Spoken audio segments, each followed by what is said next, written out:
It doesn't take too much talent to kick to the legs, so. Why does Muay Thai destroy Taekwondo? Many Taekwondo athletes are like this guy, very cocky. Everyone loves a humble pie delivered to cocky fighters.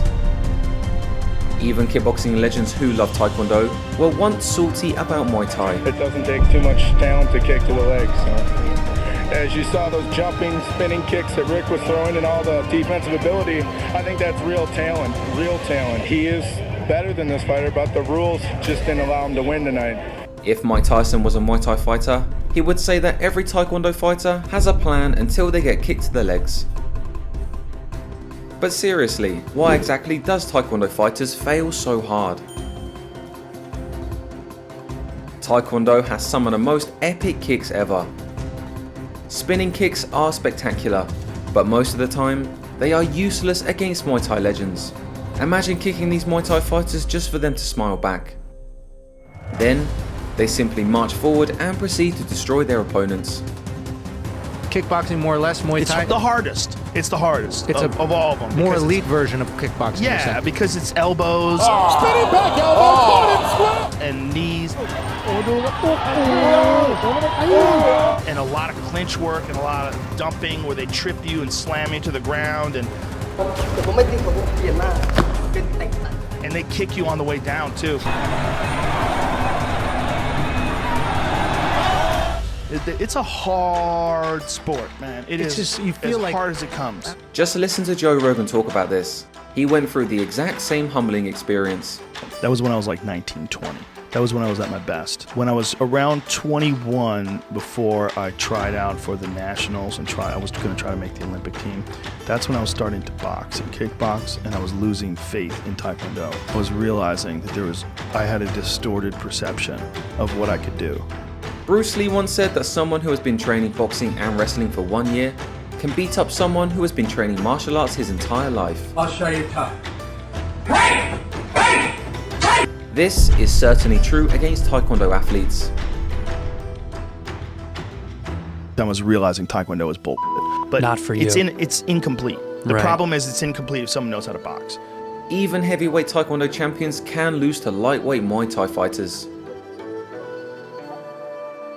But if you're a real fight fan, you will also know that Taekwondo is not completely bullshit.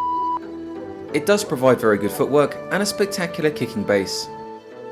In fact, Taekwondo kicks can shut down and knock out Muay Thai legends.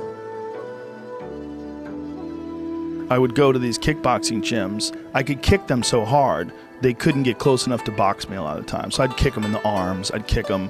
Even though my hands weren't as good as those, my legs were so much better because a lot of these guys couldn't kick at all. So as long as we were starting at a distance, I could slam my legs into them and they'd just be terrified. They would just try not to get hurt.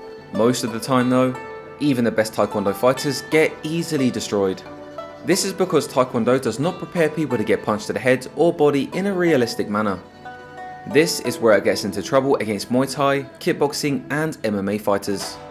But when I was boxing with dudes, I was getting lit up. I was beating my ass. And I was like, damn, this kid wants to fight way more than I do. Like when someone closes the distance on you, you don't know what you do with your hands. You don't know how to protect yourself. You don't know where the punches are coming from. You're not used to it. And you have to get used to it. Right. And the only way to get used to it is to learn how to actually box. And I didn't know how to actually box. Joe Rogan said that as a national Taekwondo champion, he had a crazy distortion of thinking he knew how to throw a punch before doing kickboxing and boxing. You see, Joe Rogan was amongst the best in the United States for Taekwondo. But when he did kickboxing with Muay Thai fighters and kickboxers, they were able to easily defeat him. And when Rogan fought in a kickboxing match, he was TKO'd. I've been dropped. I've never been knocked unconscious, but I got TKO'd. I got hit with a left hook and my legs gave out. They went like, boink, good night. It didn't hurt. They just shut off. And then I got back up and then I got hit with an uppercut and the referee stopped the fight. I've been hurt for sure. I've been dropped. I don't know how many times I've been hit really hard where I had to like go home. I had 2-1 in kickboxing. I lost my last kickboxing fight. Yeah, I won the Massachusetts State Championship 4 years in a row. And I won, I think it was called the American Open, which is a big tournament that I won. I came in second place in the U.S. Cup. I fought the national champion in the finals, and I thought I beat him.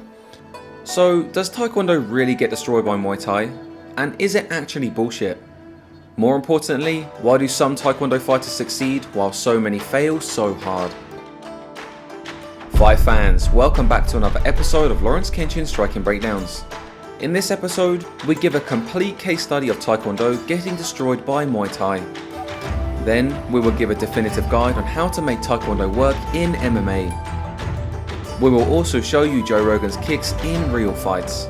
This will be the most complete masterclass of Muay Thai vs Taekwondo online. To make sure I don't get called out as a Taekwondo hater, we will also showcase spectacular athletes who succeed with Taekwondo. After all, like Joe Rogan, Taekwondo was my first love. But first, let's explore Taekwondo getting utterly destroyed. The first fight is a super cocky Taekwondo champion. This is his super cocky face after being swept. Every fight fan loves to see an overconfident guy get humbled, and this was one of the best examples. With this Muay Thai legend delivering a humble pie, we got one of the greatest history lessons on Muay Thai vs Taekwondo. This fight took place in 1993, and it was a special rules open weight karate tournament. That means there were no punches to the head, but kicks were allowed. Every fight fan was very excited for this interesting martial arts stylistic experiment. After all, Taekwondo fighters specialise in kicking, whereas Muay Thai fighters must know how to punch, kick, knee, elbow, and clinch. Yet, in a fight where Taekwondo fighters only need to worry about kicks, the Taekwondo champion still got destroyed. The Muay Thai fighter in this fight is Changphuek Kiatsongrit, a fighter you'll be seeing often in this episode. By 1993, Changphuek was already a legend by defeating GOAT Dutch fighter Rob Kaman and GOAT American kickboxer Rick Roufus. These legendary fights were epic, showcasing how much heart the Muay Thai legend had. So, if you know who Changphuek is, you know that this Taekwondo champion was about to receive the biggest humble pie of his life. The Taekwondo champion's name is Shin Ushikoshi, and he is about to fail very hard. Now, why is it that Taekwondo athletes typically get smashed? You see, Taekwondo fighters prioritize spinning kicks. Spinning kicks are what they consider their most advanced and most powerful attacks.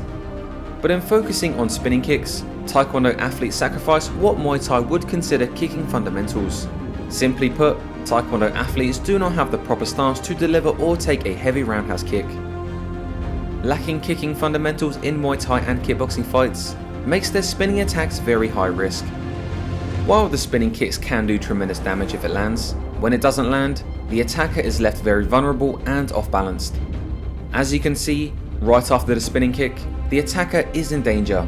The back will even face the opponent.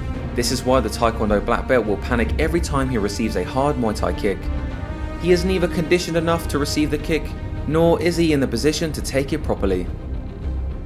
Muay Thai's conditioning is what makes it so unique. Muay Thai fighters are hard, the world knows that, and it's what makes the art so special. Due to a very high volume of training in a strong stance, Muay Thai fighters have extremely conditioned bodies. Through hitting the bag and sparring all day, their shins become extremely hardened. Due to receiving kicks all day, Muay Thai fighters can easily absorb kicks from fighters around the world. That means against anyone in the world, they can trade kick for kick and often do it much better. Taekwondo fighters, on the other hand, sacrifice power for speed. Taekwondo kicks can get to the target quicker, as this cocky guy did, but he had absolutely no effect on Changphuek. Even worse, he'd fall to the ground after kicking, even pretending that the floor was slippery when it was his technique that was flawed. He can even kick the Muay Thai legend 5 times in a row, and it would have absolutely no effect on him. But whenever Changphuek kicked back, he panicked. Look at the Taekwondo champion swaying back and forth with his hands down. This is common in Taekwondo, but it does absolutely nothing against a Muay Thai fighter. He'd get destroyed by punches if it was a real fight. You see, the main difference between Muay Thai and Taekwondo kicks is the power and intent to finish an opponent. You see, each Muay Thai kick is designed to deliver maximum damage. Each shot is meant to finish an opponent with full power. This is why you'll often hear the baseball bat analogy when Muay Thai roundhouses are discussed. However, Taekwondo kicks are designed for point fighting. Sport Taekwondo was never designed to deliver and receive kicks in a real fight. This fight favoured the Taekwondo champion, but it still showed that he was completely out of his depth. While Taekwondo spinning kicks look very cool, the main danger is that if the Taekwondo athletes are attacked during the spin, they will take heavy damage. That's why when the Taekwondo champion got kicked mid-air, he simply fell to the floor. This is the definition of a showy fighter. They look cool, but when it comes to actually fighting, they completely lack the substance to back it up. The Taekwondo champion attempted to throw the side kick multiple times too, and each time it was punished. You see, Muay Thai also has a side kick called the side push kick, so Muay Thai fighters know how to counter this technique. Each time the Taekwondo champion tried to side kick Changphuek, he simply got sent flying via a catch and kick.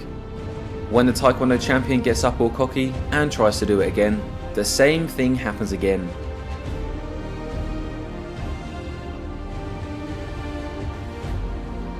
While putting the hands down can be good at adding speed and agility for footwork and kicking, it is simply not a realistic way of fighting. But what happens when we add excellent punching with incredible Taekwondo kicks? In the next fight, we'll explore how Changphuek Kiatsongrit fought against Roufus, the greatest American kickboxer of all time.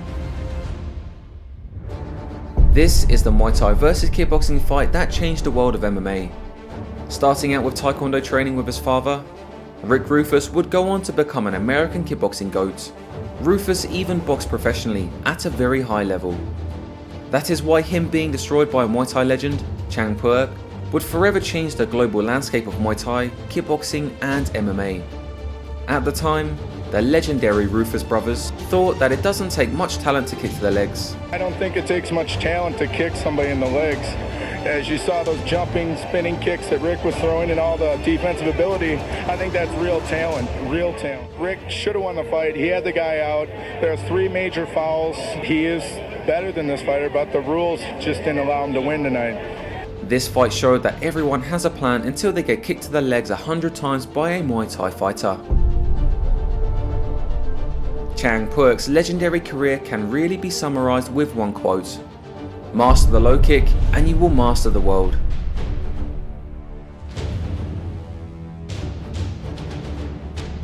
As this fight was in America, once again the rules were made to benefit Roufus rather than Changphuek. You see, at the time, many world champions wanted to fight Muay Thai fighters, but never with the full Muay Thai rules. No elbows or knees or clinching was allowed. However, low kicks were allowed. It didn't matter that Rick Roufus was 28-0 and widely regarded as the greatest American light heavyweight kickboxer. Changphuek was originally a lightweight champion in Thailand, but he gained about 30 pounds to fight heavyweight world champions. For some reason, kickboxing in America did not allow low kicks. Perhaps they thought it really doesn't take any talent to kick to the legs. In the first round of this fight, however, Rick Roufus did dominate the fight. His explosive and unorthodox striking style was throwing the Muay Thai legend off. He even knocked down Changpuek with a Superman punch. Legends claim that Rick even broke Changpuek's jaw with this punch. You see, the side-on stance made the jabs, side kicks and footwork of Roufus more explosive. His beautiful Taekwondo spinning kicks were even working in the first round. But what made this fight so legendary was that Changpuek got up and dominated the rest of the fight. Changpuek got up based on heart and grit, and he kept fighting for the pride of Thailand. When he survived the first round, the corner even stalled the fight by putting ice on the floor. But they've got to clean up that corner. You can see the guys. But after the first round, all Rick's plans were disrupted by the low kick. The side-on stance provides so many advantages, but one clear disadvantage is the low kick. Due to not having any low kick experience on his side-on stance, Rick's legs were blasted over and over again by Changpuek's low kick. Boxing, karate and taekwondo can all get away with the side-on stance because none of these martial arts allow low kicks. But once it's a real fight, a simple low kick can shut down all of these styles. This point needs to be emphasized because Rick Roufus was trained by the best in taekwondo, boxing and karate. Being one of the best in all of these styles gave him explosive footwork, punching ability and kicking. but it didn't matter after round 1, because none of it could be used due to all the low kicks that landed. Once the low kicks added up, Vick's spinning attacks and footwork slowed down dramatically. Changphuek could have knocked out Roufus at any moment, but instead, he made a statement for Muay Thai by spamming low kicks. After this fight, the Roufus brothers would become more humble and learn real Muay Thai. They would even learn from the opposing corner's coaches. After this fight, both the Roufus brothers would adopt a neutral Muay Thai stance during their career. They would both become legendary kickboxing, Muay Thai, and MMA striking coaches. Changphuek winning this fight had a tremendous ripple effect in the world of martial arts. Young Duke Roufus was salty after seeing his brother lose. I don't think it takes much talent to kick somebody in the legs. As you saw those jumping, spinning kicks that Vick was throwing and all the defensive ability, I think that's real talent, real talent. But Duke Roufus would soon become humble by learning Muay Thai from the greatest Muay Thai coaches and fighters. He would also become a low kick expert and Muay Thai world champion himself. This was the first time an American kickboxer versus Muay Thai fight was widely broadcasted to an American audience. Needless to say, this is the Muay Thai and kickboxing fight that changed the world of MMA. What happens when a 7th degree Taekwondo black belt fights Changphuek Kiatsongrit? Dale Cook was an 80-2 kickboxing world champion that had just defeated 5 Thai fighters in a row. He was also a highly ranked Taekwondo black belt with a 19-2 professional boxing record. Needless to say, Dale Cook was one of the greatest American kickboxers of all time, with a Taekwondo base. Simply look at Dale's spin kick everyone and you can see how much of a savage he was. Both legendary fighters were in their prime. Dale was a 5-time world champion and he was beating highly ranked Thai fighters. Changphuek had just defeated Rob Kamen and Rick Roufus, the GOAT kickboxers of their respective countries. Like many before him, Dale focused on combination punches with active feet and fancy spin techniques. He was a master of the spinning back fist and spinning back kick. Mixing Taekwondo with boxing, Dale's footwork was very evasive. However, Dale was not well prepared for Changphuek's low kicks. This fight once again showed that Muay Thai versus Taekwondo is about speed of movement versus power and efficiency. Learning from his fight against Rick Roufus, Changphuek was threatening low kicks from the very beginning. He knew this would deter Dale's powerful punches and footwork. Dale tried to anticipate Changphuek's low kicks and would try to counter it with a punch every time. When this didn't work, he tried to unleash big combinations to try and overwhelm Changphuek, but the Muay Thai legend was able to neutralize the combination with a single power cross. In this fight, Changphuek showed that one good punch can deter superior speed. Power and stability from a heavy rooted stance allows a fighter to hit harder. This is a stylistic choice of Muay Thai, and while it also has its weaknesses, this is a big reason to why Muay Thai fighters destroy Taekwondo fighters. If the Muay Thai fighter does not disrupt the faster Taekwondo and boxing fighter, then the attacker will score big. More importantly, each Muay Thai roundhouse sends shockwaves throughout the opponent's body.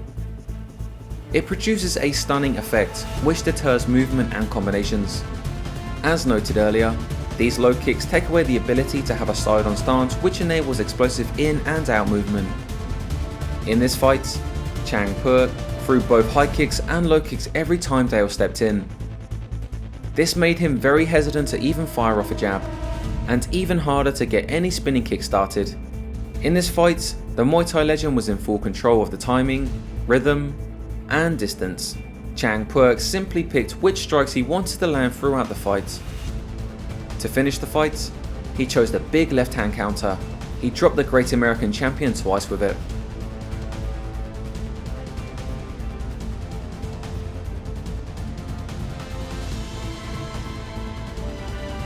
To finish the job, he simply threw a combination focusing on the same attack. Changphuek landed multiple left hands in a row, and then threw a right hook for good night.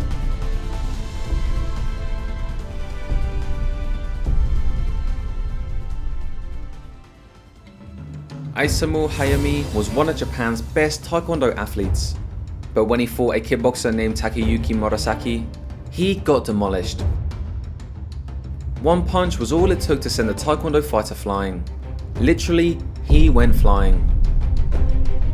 On the outside, like Joe Rogan said, he managed the distance very well and scored on his opponent. I could kick them so hard, they couldn't get close enough to box me a lot of the time. So I'd kick them in the arms, I'd kick them. So as long as we were starting at a distance, I could slam my legs into them and they'd just be terrified.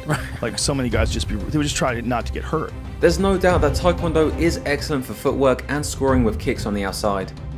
Unfortunately, Taekwondo athletes are not conditioned to actually take a hit, because that's not the focus of their sport. So when they inevitably get hit in a real fight, they crumble and get destroyed. Once Isamu got hit well once, all of his confidence went out the window. Then, the kickboxer became fearless and chased the panicking Taekwondo champion. What Isamu is doing here is running, and this was the beginning of the end. This was exactly what Joe Rogan was talking about, that he was delusional for thinking he knew how to fight just from Taekwondo. What happens when a small Muay Thai fighter fought against a giant Taekwondo champion? This is one of the most epic Muay Thai versus Taekwondo fights of all time. This Taekwondo champion was 100 pounds heavier than the Muay Thai champion. Most people don't realise how big of a difference 100 pounds means in combat. A person who weighs 150 pounds should not be able to defeat someone who is 250 pounds. People who don't understand this must try it for themselves. This means for Kaoklai, the Muay Thai champion, to win this fight like this, he must be tremendously more skilled. This fight also proves the dominance and superiority of Muay Thai. Stylistic fights like this with mixed weights is the true way to see what fighter and what style really is the best. This fight was a fight fan's dream fight. Yong Park was a university Taekwondo champion, and in kickboxing, he was undefeated with a 3-0 record in K1. Kaoklai was a Muay Thai Stadium champion from Thailand. In this fight, we again saw how the Olympic style Taekwondo adopts a very side-on stance. The bladed and narrow stance is popular in boxing, karate and Taekwondo because it makes the body a smaller target. It also allows explosive forward and backward movement. The stance enables explosive spinning kicks and very fast roundhouses. Notice how the Taekwondo champion can advance and retreat very fast with his roundhouse kicks. Despite being a heavyweight, he could score on the much smaller Muay Thai champion who is supposed to be much faster. This really says something about Taekwondo's kicking speed. However, this stance makes it extremely difficult to defend against the low kick as the back of the leg is exposed. Notice how the Taekwondo champion had a difficult time checking any low kicks. Although it looks simple, low kick offense and defense is a very difficult art at the high levels. As it should surprise no one, the Taekwondo champion had much more success landing roundhouses to the body. But what was interesting about this fight was that neither fighter could land clean punches on each other. Both of them played an evasive kicking style which gave the audience fun kicking exchanges. However, once on the inside, the Muay Thai fighter dominated the clinch. He was even able to toss the much larger opponent to the ground multiple times. Inside the clinch, the Taekwondo champion was absolutely clueless. You see, being able to clinch allows a fighter to be aggressive. This is absolutely critical for pressing forward and being confident in the strikes. Being dominant in the clinch is why, despite being 100 pounds lighter, he could walk down the giant. Kaoklai won the majority of the kicking exchanges and swept Park multiple times. He dominated the first round, but the second and third round was very close. The judges gave it a draw, which meant an extension round in K1. The Taekwondo champion actually did better than many people thought he would, considered Kaoklai is the giant slayer after all. However, styles make fights, and speed kicking works very well against Kaoklai's evasive kicking style. In the extension round, however, it was clear that Kaoklai won. He threw better punches and better kicks. As well, he out-clinched the much larger opponent again. In the end of the fight, Park was visibly fatigued and he acknowledged that he lost decisively against a much smaller opponent. Would a real world champion in Taekwondo or Olympic gold medalist have defeated Kaoklai? Many people think it's possible. I do too actually, because I'm not a Taekwondo hater like some people might think. Unfortunately, we never got to see a true Taekwondo representative with enough courage to put themselves to the test. We have, however, seen many hybrid Taekwondo kickboxers who have done extremely well in their careers. Do you know who they are? If you don't know, you are now in for an absolute treat. These are monsters who destroyed their opponents. Taekwondo kicks are not useless if the fundamentals of full combat striking is learned properly. In fact, Taekwondo has many great attributes such as distance management, speed kicking, and spinning attacks. Taekwondo on its own has too many flaws, and too many Taekwondo athletes are delusional by thinking that their art can defeat all others. But once the inherent flaws are addressed, and a full kickboxing or Muay Thai style is integrated with their Taekwondo, magic happens. The first fighter is Serkan Yilmaz. Serkan is the most popular Taekwondo representative in K1 history. As a Turkish Taekwondo champion, he found moderate success because he was able to fight against some of the best. He even fought the GOAT Japanese kickboxer Masato to a decision. His record was mixed, however, as he had 6 losses in a row, despite adapting kickboxing into his Taekwondo style. He did, however, have many spectacular moments full of spinning kick delight. But now, let's look at those who were truly successful. First, we have Manson Gibson, the Black Bruce Lee. #1 fighter in the world. There's no fighter better than me in the world. Godzilla! Also known as the Muay Thai Slayer and Master Blaster, Gibson is one of the greatest of all time. He integrated Taekwondo and praying mantis kung fu into a completely unique kickboxing style. What does his style consist of? Mostly spinning kicks and spinning back fists. It was ridiculous and awesome because he destroyed several of the greatest of all time with it. With a record of 49-0 in title defenses and 88 knockouts, with most of them by head kick or spinning kick, the Black Bruce Lee is one of the most ridiculous fighters of all time. He's 49-0 in title defenses. But he's also 97-6 overall record. That's amazing. 5-0 Japan, 5-kick knockout. There's no fighter better than me in the world. He even knocked out the Muay Thai legend Changphuek Kiatsongrit and knocked down GOAT kickboxing heavyweight Ernesto Hoost. Gibson was so ridiculous that he won Muay Thai World Championships without ever practicing Muay Thai. This provides us a blueprint of what is possible when the right traits are present in the fighter. Just as Bruce Lee had a savage sidekick, the Black Bruce Lee had one of the best sidekicks in combat sports history. Just one of his spinning back kicks could send legends flying back. Gibson certainly had the best record out of anyone who used sidekicks and spinning kicks so much. In his career, he had a total of 113 wins with 88 knockouts and only 15 losses. Even more impressively, most of the losses happened at the very end of his career when he was 40 years old. Studying the great Black Bruce Lee provides us with an epic blueprint of what is possible when we keep an open mind. Gibson's sidekick was so brilliant that he'd even tried to punt his opponents out with a sidekick. When his opponents flew out the ring, he'd celebrate his opponent's tragedy and the ref put a count on him. Right after, he'd fake a glove touch and go for a spinning kick, but unfortunately missed. This is a tactic that Gibson has done many times, often to great success. After he knocks them out with the glove touch spinning kick tactic, he'd even try to offer more glove touches.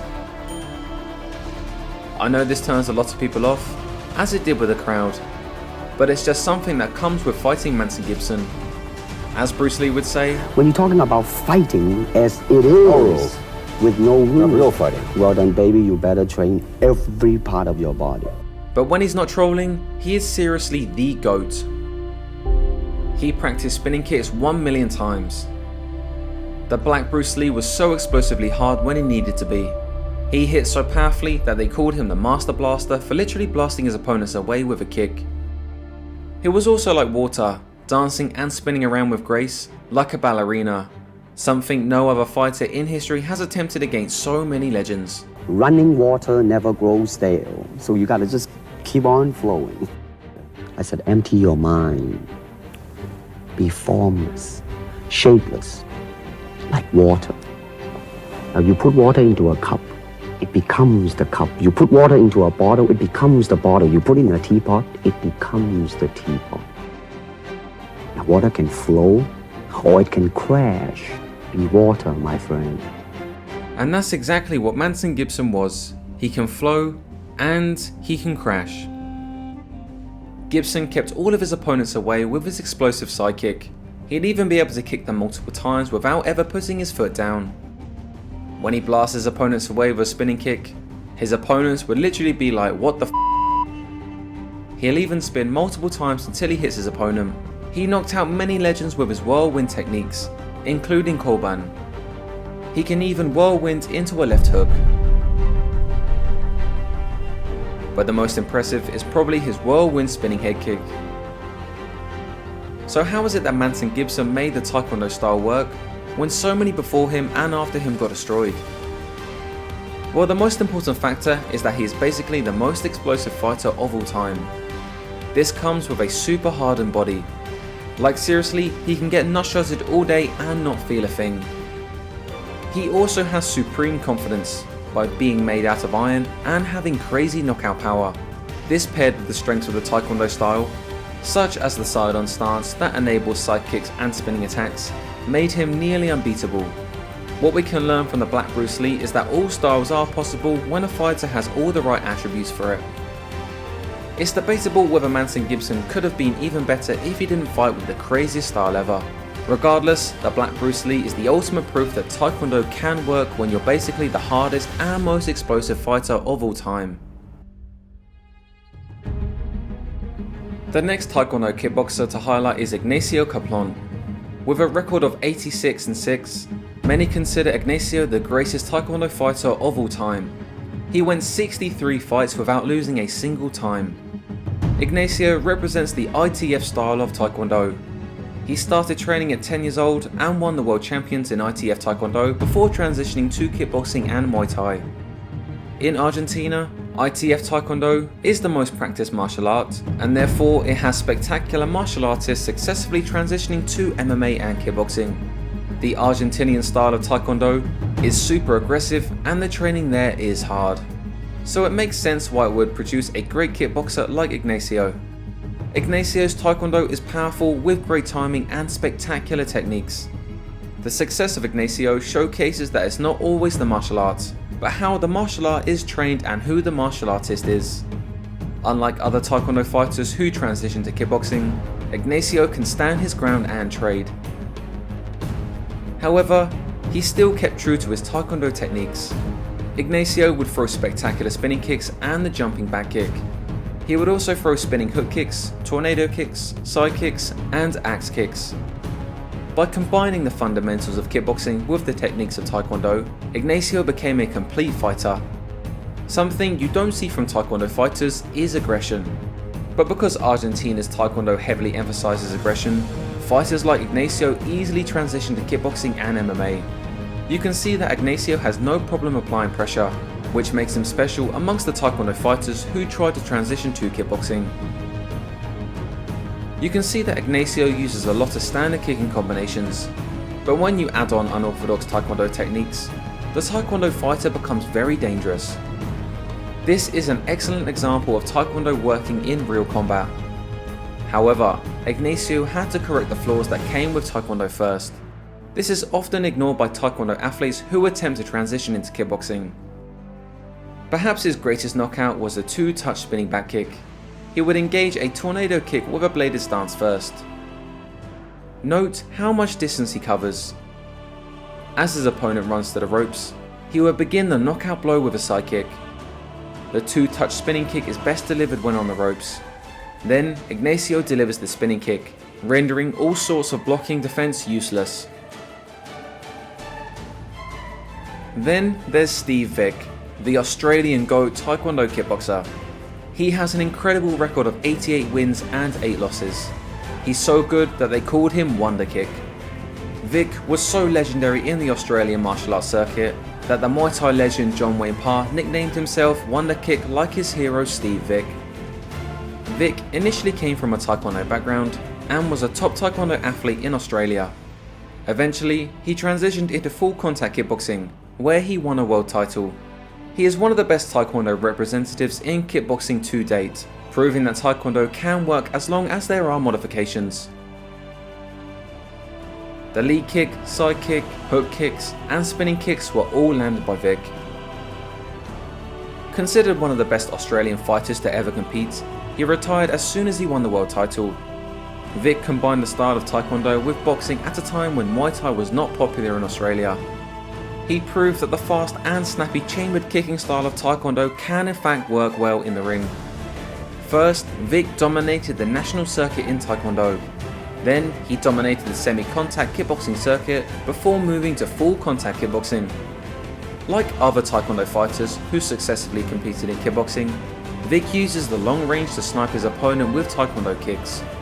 He would often use the side kick to intercept his opponents as they came into a strike. One of his signature attacks is the lead kicks. He throws this kick without any switch loading, as it would be done by most Muay Thai and kickboxing fighters. This is a Taekwondo speciality that Vick brought over. By not doing any switch steps, the lead kick comes up very fast to target the head. Vick had impeccable timing and the lead kick would often land clean. He also mastered the spinning kicks of Taekwondo. He could use it offensively while moving forward, but also when he's moving backwards as a counter-attack. When it's timed right, these two attacks are nearly impossible to block via a traditional high guard. Vick had the goal of capturing the world title and then retiring on top. And he achieved it. After he captured the world title, he retired and became a successful investment banker, eventually starting his own firm. He said he would have loved to compete in K1 Max if given the opportunity, but it wasn't around during his time.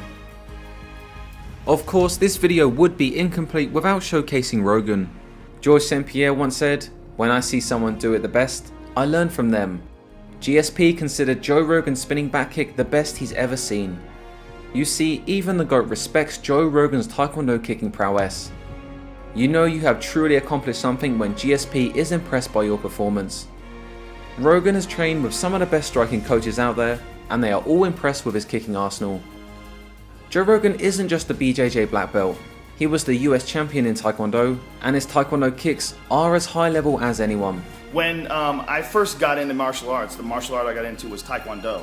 And you know, as we're seeing in MMA, Taekwondo is not the most effective martial art. But there's some techniques in Taekwondo that are very effective, and we're just starting to see them now.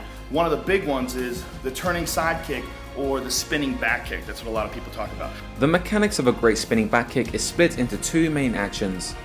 In Taekwondo, it is first trained by perfecting the side kick. Without a good side kick, one cannot throw a good spinning back kick.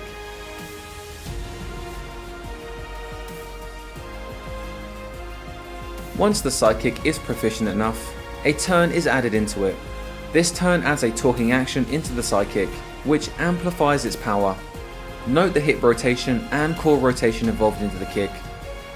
The spinning back kick is indeed a side kick added by the torque produced by the hips and core.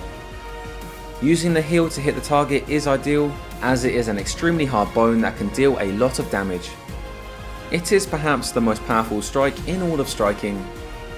One of the biggest mistakes is spinning around with a kick, rather than following through with a kick as if it was a side kick. The step through spinning back kick is the most powerful variation of the spinning back kick. Instead of firing the kick from an orthodox stance, this variation is executed by switching into the opposite stance and taking an extra big step to execute the spin. By doing so, it carries two momentum spins and covers more range than any other strike. The double roundhouse is the next technique. It is used in Taekwondo for scoring 2 points or sometimes even more. In real striking sports though, it can be used to draw a check and attack elsewhere. The next kick is the two-touch spinning kick. It starts with the side kick as a touching feint and then jumps into a spinning back kick. Raymond Daniels is famous for landing this attack. It's important to discuss why these attacks were phased out of MMA and Muay Thai. But now it's truly resurfacing. They do work, but only if one learns proper fundamentals first. If you think about like the reason why Taekwondo worked, like it works in a Taekwondo tournament, is because guys weren't allowed to punch in the face, they weren't allowed to take you down, and they weren't allowed to leg kick you. That's why Taekwondo guys would stand in front of each other like that, and they would just work on all these crazy kicks. But under those parameters, those kicks would work. Well, those kicks still work once you learn how to defend those other parameters. Punches to the face, takedowns, jiu-jitsu, leg kicks. This is why on this channel, we spend so much time featuring Muay Thai and kickboxing dominating traditional martial arts. Take a recovery sidekick for example. Most people would scoff at this technique because it can oftentimes look ugly, but this technique has been used effectively in Muay Thai when a roundhouse misses. Manson Gibson's usage against the great Ernesto Hoost was brilliant. Whenever he was out of position from a side or spin kick, he would recover and reset with a side kick. Not many people can use a side kick like a jab today, like Manson Gibson and the MMA fighter you see here. Perhaps the most famous Taekwondo kick that also exists in Muay Thai and kickboxing is the question mark kick. This is one of the most proven techniques due to Sanchai, Lerdzilla, and Globe Feitosa using it. As you probably guessed, this kick moves in the trajectory of a question mark, making the opponent think a kick is going low, but instead going high.